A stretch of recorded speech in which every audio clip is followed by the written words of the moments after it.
আপনাদেরকে জানিয়ে রাখি যে পে স্কেলের দাবিতে যে জ্বালানি উপদেষ্টা যে বক্তব্য দিয়েছেন এর প্রতিবাদে কিন্তু যারা পে স্কেলের কর্মচারীরা রয়েছেন তারা কিন্তু একেবারে কয়েকদিন থেকে টানা কর্মসূচি পালন করছেন।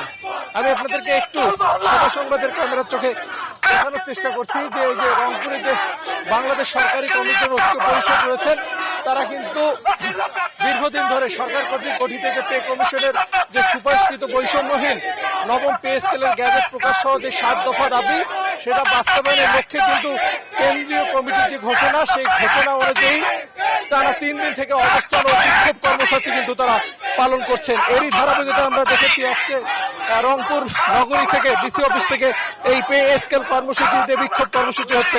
আপনারা দেখছি আজকে আপনারা রাজপথে এই সাদা কাপড় পরে নেমেছেন, কি কারণে একটু জানতে চাই। আমাদের দাবি হচ্ছে জাতীয় নবম পে স্কেল বাস্তবায়ন। আজ করে 6 মাস কেটে গেছে, আমরা আজ পর্যন্ত জাতীয় নবম পে স্কেল গেজেট আকারে প্রকাশ করা হয় নাই। আমাদের দাবি আজকের দিনের মধ্যেই জাতীয় নবম পে স্কেল গেজেট প্রকাশ করবেন।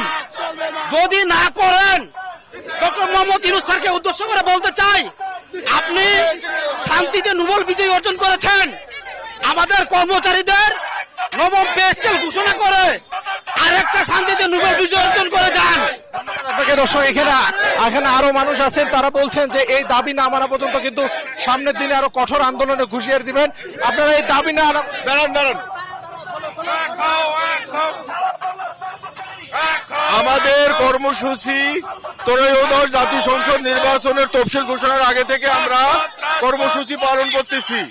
সরকার পে কমিশন গঠন করেছে আমাদেরকে পে স্কেল দেওয়ার জন্য, এই অন্তর্বর্তীকালীন সরকার। কিন্তু পে স্কেলের চূড়ান্ত প্রতিবেদন প্রধান উপদেষ্টার কাছে জমা দিয়েছে পে কমিশন, কিন্তু গত সপ্তাহে ত্রাণ উপদেষ্টা বলেছে যে এই পে স্কেল এই অন্তর্বর্তীকালীন সরকার দেবে না, পরবর্তী রাজনৈতিক সরকার আসি পে স্কেল দেবে। কিন্তু আমাদের কথা হলো দীর্ঘদিন ধরে আমরা পে স্কেলের আন্দোলন করে আসতেছি। আমরা পে স্কেলের গেজেট জারি না হওয়া পর্যন্ত রাস্তা থেকে বা রাজপথ থেকে আমরা ফেরবো না।